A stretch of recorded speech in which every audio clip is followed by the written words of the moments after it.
It's great to have you with us here on a Thursday night, and we begin tonight with that new warning from the CDC, and it's blunt. They are now urging Americans not to travel this Thanksgiving. With the nation having lost more than 250,000 American lives to this, and given what they've seen in just the last 24 hours, nearly 200,000 new cases, the numbers are simply accelerating too fast, and they fear that Thanksgiving will only make this worse if we all don't pitch in. We took note of this map from the New York Times showing the nation's hotspots today, the deepest red there, but you can see this virus is all across the country. And after passing that 250,000 mark, the CDC now projects that we could see 298,000 lives lost by mid-December. Governors across the country saying this is dire, pleading for the public's help. Louisiana's governor tonight saying his state is in the third surge of this pandemic.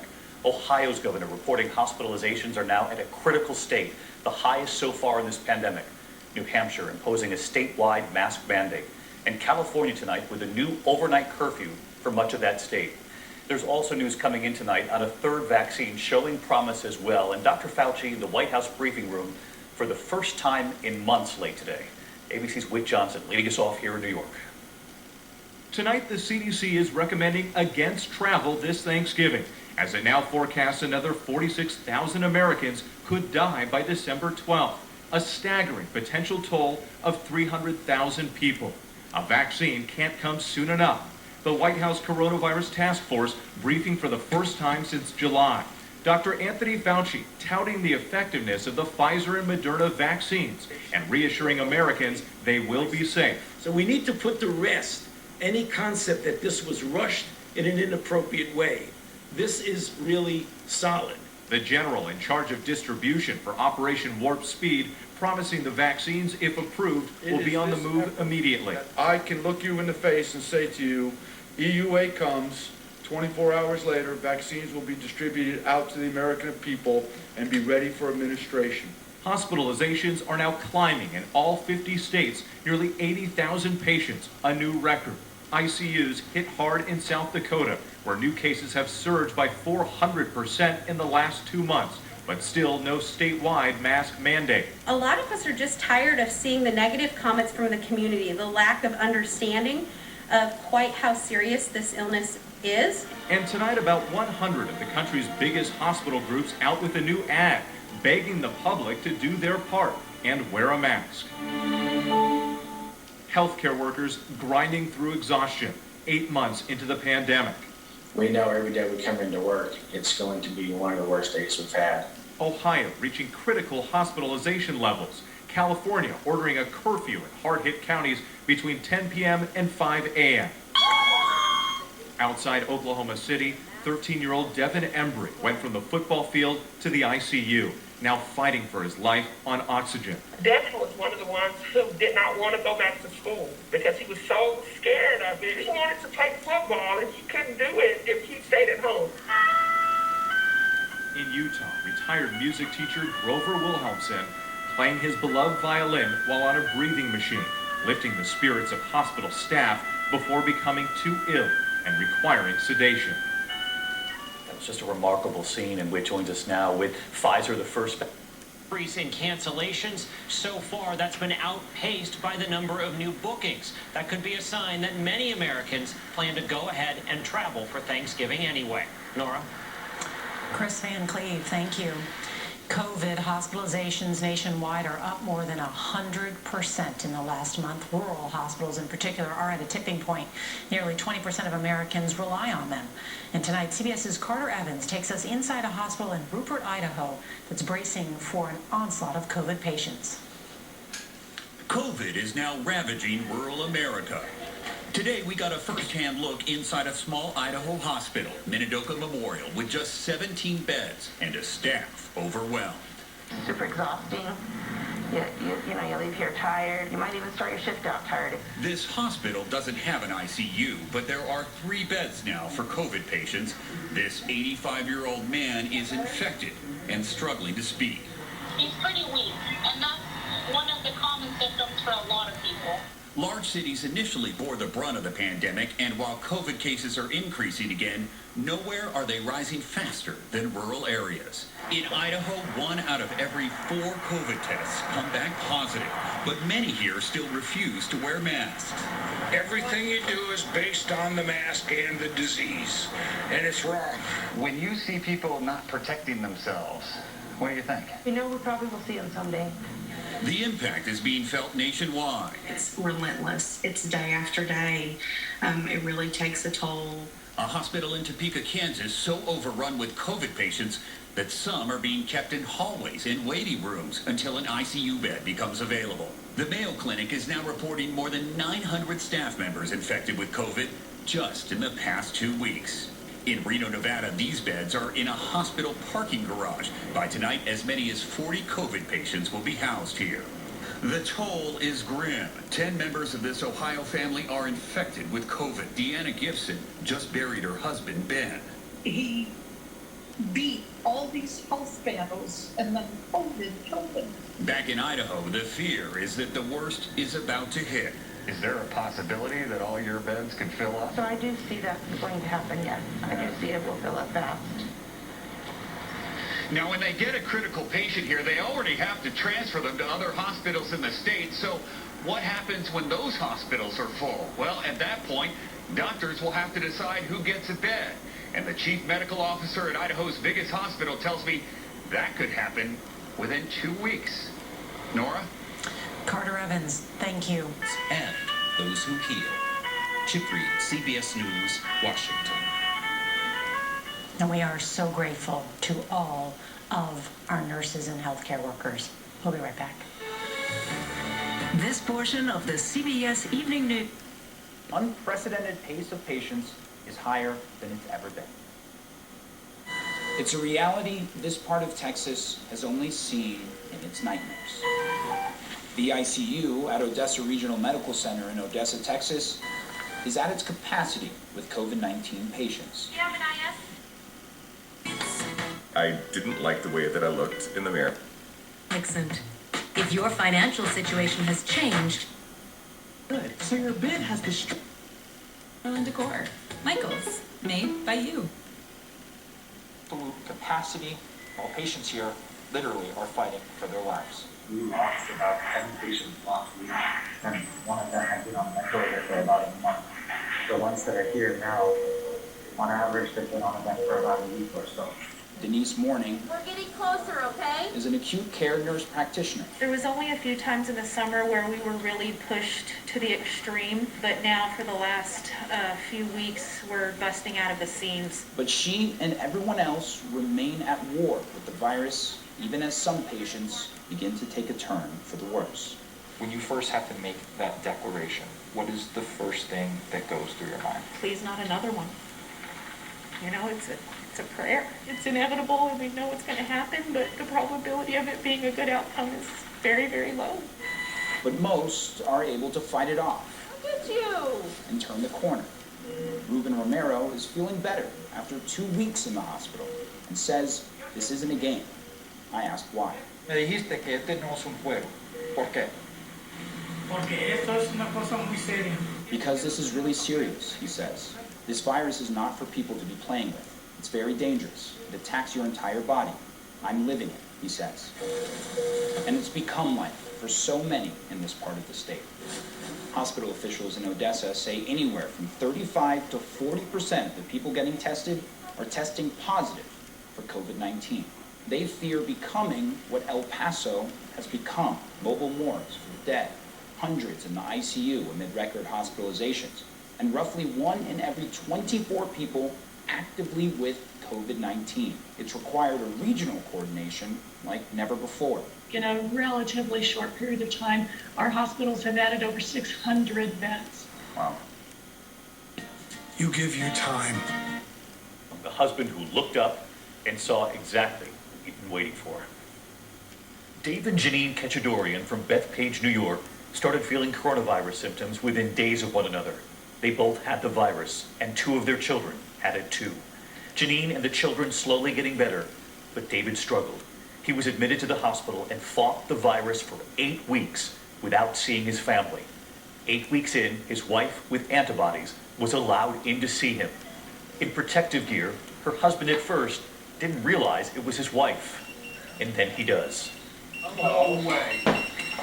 That's your wife? How are you? Look at that. He waited 8 weeks. And he just walked like a champ. That's the best. And their hug. That's the best medicine you can get. How did you do this? They did it for me. They did it. Dr. Waxner did it for me. Wow. Yeah. Oh my God. Yeah, they said, remember this morning we said it was going to be a good day? And 1 week later, when he came home from the hospital, it was this.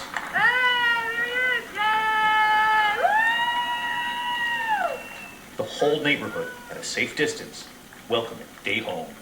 And right here tonight, Dave and Janine and their children back home together. Sending us a big thumbs up. We're so glad Dave is home, the whole family together for Thanksgiving. Good night. Valerie McFarland Walker of Connecticut was 61. She was a certified nursing assistant who loved her job caring for the elderly. Her daughter, LaShonda, says her faith kept her going, along with her family, including 4 children, 9 grandchildren, and a newborn great-granddaughter. May they rest in peace, and may their memories be a blessing. Aaron Burnett on Front starts right now. According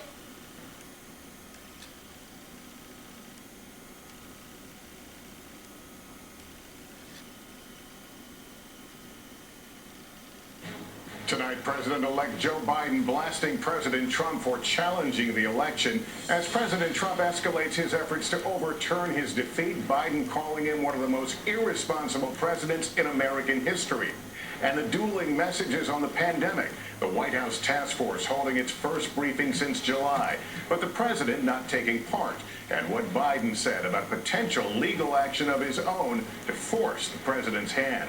The new CDC warning Americans urged not to travel for Thanksgiving as COVID surges and hospitalizations hit a new record. Dr. Fauci speaking out on concerns the vaccine is being rushed. At a third promising candidate, what makes Oxford's vaccine different from Pfizer's and Moderna's? Plus, in some rollout, how will it work? Secretary of State Mike Pompeo's unprecedented visit in the West Bank, what makes his trip so controversial? The new dashcam video, a deputy opening fire at a car, 2 black teens inside, killed.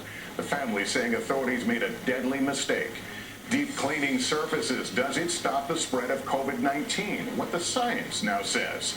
And Hollywood at home, is it the future of movies? This is NBC Nightly News with Lester Holt. Good evening. President-elect Joe Biden tonight using some of his harshest language yet about President Trump and his flailing and baseless efforts to overturn the results of the election. Biden calling Donald Trump one of the most irresponsible presidents in history as critical sharing of information about the coronavirus pandemic is held up. The president still refusing to concede the election or allow the transition process to occur. The Biden team tonight weighing legal options. Kristen Welker has late details. Tonight, President-elect Joe Biden blasting President Trump for refusing to concede and for what he says is the message he's sending to the American people.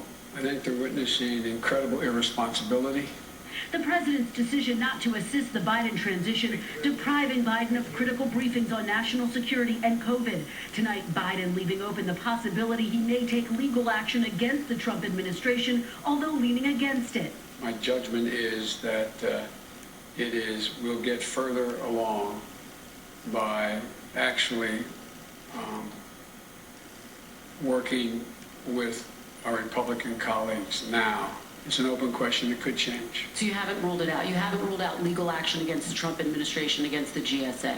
We haven't ruled it out. NBC News learning from 4 people familiar with the discussions. While Biden is growing impatient, his team is also worried if a court rules against them, the move could backfire. It comes with both Biden and the Trump administration hosting dueling press conferences on the pandemic, including the first White House task force briefing since July. Dr. Fauci touting progress on vaccines. So we need to put to rest any concept that this was rushed in an inappropriate way.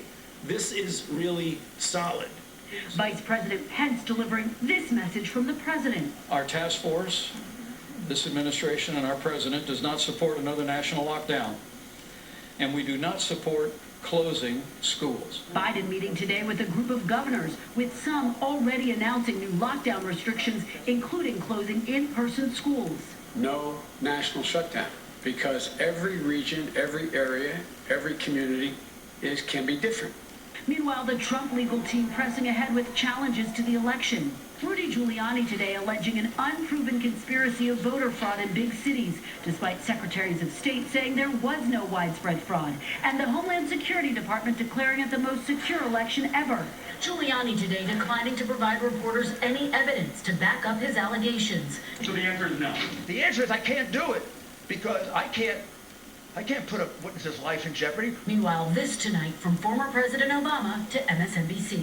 These are just bald assertions. They've been repeatedly rejected by the courts.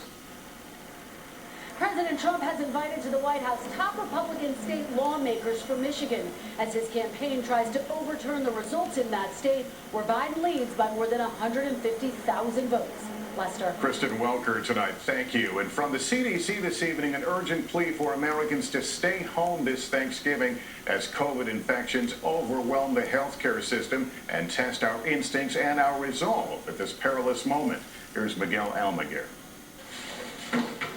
With the U.S. facing a crushing wave of patients and a growing number of fatalities, tonight at this critical phase, the CDC is now urging all Americans to stay home for Thanksgiving. The unprecedented plea comes as 50 million plan to travel for the holiday. Why was it so important for the CDC to make this announcement today? We have been watching the cases throughout the pandemic and watching the hospitalizations and deaths and seeing the dramatic increase over the last week. We really thought it was imperative to make this stronger statement today. Tens of millions of Americans are going to disregard the advisory and travel anyway. What's your message to them? To please still wear a mask. We know that it helps protect other people as well as yourself. As our nation now averages some 1,200 deaths a day in the Midwest, home to the most dire surge in the nation, 7 governors, Democrats and Republicans, are sharing the same message in this op-ed: stay home. It's time, folks. We do not get any do-overs here. Minnesota is also joining a growing number of states ordering widespread closures. It comes as many continue to mourn this Thanksgiving, including Merlin Gandara. With COVID, you can't help it. You can't be near them. Merlin's mother, Ophelia, was always surrounded by family, but spent her final hours alone.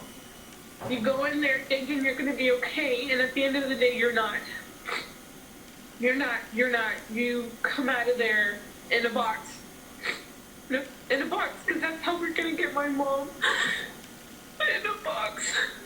Tonight, the warning for all Americans: don't trade holidays for funerals.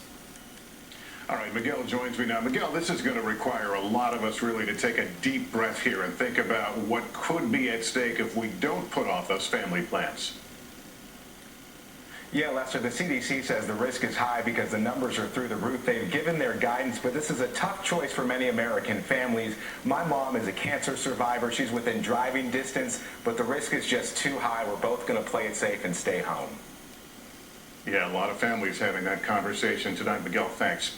With so many lives on the line, the concern is how can the vaccine be rushed without delay to those who need it most, as the Trump administration still doesn't coordinate with the Biden folks on one of the biggest healthcare logistical challenges in history. Here's Tom Costello. While the Trump administration refuses to collaborate with the incoming Biden team on the pandemic response, the nationwide vaccine rollout will take months to coordinate. The FDA tells NBC News its review of applications from 2 vaccine makers, Pfizer and Moderna, will be expedited but thorough. I'm promising you, your viewers, the American people, we will not cut corners when it comes to our ultimate assessment of these vaccines. The Operation Warp Speed commander says the military is already coordinating a supply network through city and state authorities. We will begin distribution of the vaccine within 24 hours after emergency use authorization is approved. Pfizer will submit its application tomorrow. One distribution challenge: Pfizer's vaccine must be stored at -94 degrees. Moderna's vaccine doesn't need to be kept so cold, neither does Oxford's vaccine. Oxford has now released early phase 2 trial data showing promising results in both young and older adults. In South Carolina, syringe maker Apogect is prepared to turn out 45 million pre-filled disposable syringes every month. The advantage here is you have a single dose, as opposed to a 5 or 10 dose vial, which has to be pulled out and calibrated. Every dose is perfect and ready to go. Tonight, Dr. Fauci says getting the country back to normal will depend on how many Americans are vaccinated and how quickly. The more who are, the more that sense of normalcy may return in the third or fourth quarter of next year. Lester? All right, Tom Costello. COVID-19 cases surge nationwide. Many are facing the tough decision about what to do for the upcoming Thanksgiving holiday. The CDC might make that decision easier for you following their latest report. We'll talk about that in 14 minutes. Hello, Tyler. Hey there, Brian. Cooler temperatures returning for tomorrow. When you look at Europe, they are viewing schools as an essential service, and they're closing everything else that's necessary in order to protect the ability for children to go to school safely and for teachers and staff in those schools to have the resources they need so they can do that safely. But rather than closing bars, moving restaurants to pick up delivery, canceling some of those indoor activities that we know are at risk, we're reflexly and quickly closing down schools in places where the data aren't showing that's a risk. Let's go back to what you were saying a moment ago about the federal government, about Congress and its role. What do you think it's most urgent that Congress do? As we know, it's been months since there's been any movement in the Congress on aid around this pandemic. What do you think is most important that they get done? Well, there are several things. They need to put in place immediately a moratorium on evictions and mortgage foreclosures. It's estimated that there are tens of millions of people in January who are at risk of becoming homeless, being evicted in the middle of winter, in the middle of a raging pandemic.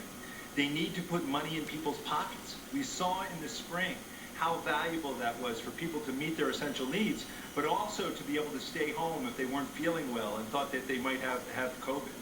They need to extend unemployment benefits and increase the unemployment benefits so those people who aren't working have the resources they need to protect themselves and their families. They need to ensure that everyone has sick leave and family medical leave. These are things that in many countries are the basics. And they also need to provide protection for small businesses. The PPP program, the payroll protection program, needs to be reinvigorated, and the resources need to be there. And our states desperately need money. Unlike the federal government, our states need to balance their budget. And without millions and millions of dollars to states, states are going to have to make decisions as to whether they fully fund Medicaid, whether they fully fund their school systems, whether they fully fund their housing programs. Those programs are desperately needed now, but without federal dollars, state governments will have to make decisions that you never want to see them have to make. So what would you say to lawmakers who say, well, we put a lot of money, we tried to put a lot of money together, we tried to send it out the door months ago, some of it, a lot of it hasn't been spent yet, we don't want to rush into doing something. What do you say to them? What I would say to them is look at the number 250,000. 250,000 deaths.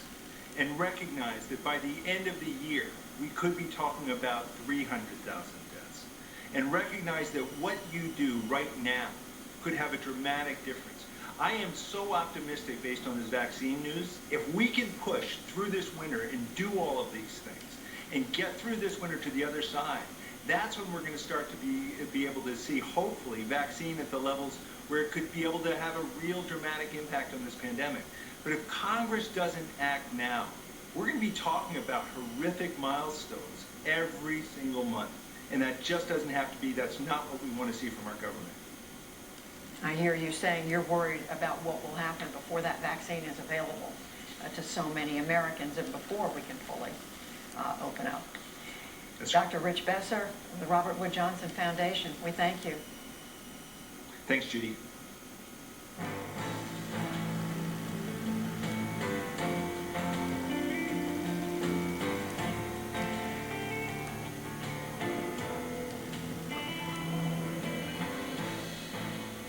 In the day's other news, the U.S. economy showed new signs of damage from surging COVID-19 infections and restrictions.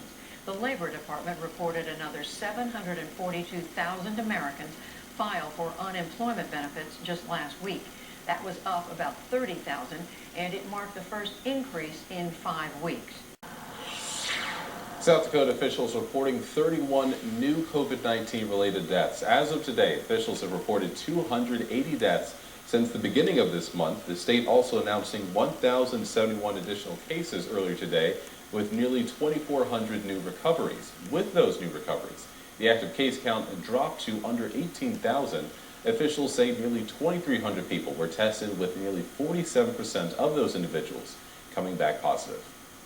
Minnesota has set another single-day high in reported COVID-19 deaths. Officials announced 72 virus-related deaths. The previous high was set yesterday with 67. The state announced 7,878 new cases. Minnesota's positivity rate has now risen to 6.9%. Meanwhile, in Iowa, nearly 4,200 new COVID-19 cases were discovered over the past day, along with nearly 1,500 new recoveries. Officials reported 38 new COVID-19 related deaths. The state's active case count sits at 83,782. A new lawsuit alleges that plant managers for one of the country's largest meat companies placed bets on how many employees would contract coronavirus. The lawsuit, filed for the estate of workers who died while working for Tyson Foods in Waterloo, says the plant manager at Tyson's Waterloo facility organized a winner-take-all pool for supervisors and managers to wager how many workers would test positive. Following the lawsuit, Tyson has suspended top officials at the plant and launched an investigation into the allegations. The Waterloo plant is the largest processing facility in the company and employs around 2,800 people. With Thanksgiving 1 week from today, U.S. doctors, nurses, and hospital officials are pleading with Americans to scale back holiday gatherings as COVID cases and deaths skyrocket. As Wynn Woolfolk reports, the CDC even recommending people not travel for the holiday this year. That story, new here at 6:30. With infection rates soaring, the nationwide death toll passing 250,000, and many hospitals reaching capacity, the second COVID wave proving worse than the first. We're alarmed. With the exponential increase in cases and hospitalizations and deaths. That alarm prompting the CDC to recommend Americans not travel during this Thanksgiving holiday. This is a serious point in time in the pandemic, and that we need to be all doubling down on the things that we know work for slowing the spread of COVID-19.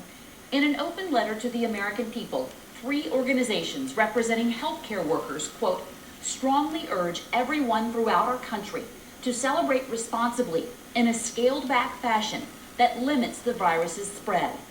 Despite pandemic fatigue and Thanksgiving 1 week away, no time to let our guard down. But in Utah, the sound of gratitude. This patient, still intubated and unable to speak, played the violin to show appreciation for all of those who've taken care of him. Wendy Woolfolk, NBC News. Unfortunately, we're going to have to avoid indoor crowded spaces like bars and restaurants, and you're going to have to be very careful even with family gatherings, and that's what Dr. Redfield was talking about today. What do you say to people who feel like, they've listened to the CDC guidance this whole time? We see much more mask wearing than we have ever seen through this whole process, and they feel like they've followed the guidelines, but it's just getting worse. What do you tell them? So, the guidelines really work. The United Kingdom and France has turned it around with these simple measures and keeping schools and businesses open, not a lockdown. We've done it in Arizona, Florida, Texas, across the Deep South. Really, this is what we need to do. This will turn it around. We only have a few more weeks to do this. If we do this, we'll flatten it. The vaccine will be here. We'll protect the vulnerable. People have been patient for so long, So then you tell them to stay home for Thanksgiving, these 50 million who are likely to travel.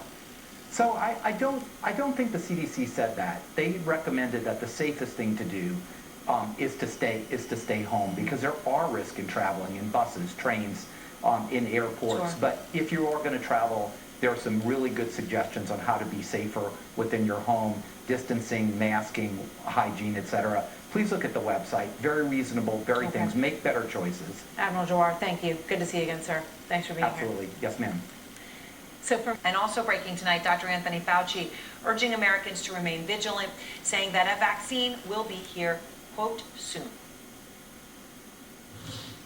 We need to actually double down on the public health measures. If you're fighting a battle and the cavalry is on the way, you don't stop shooting. You keep going until the cavalry gets here, and then you might even want to continue fighting.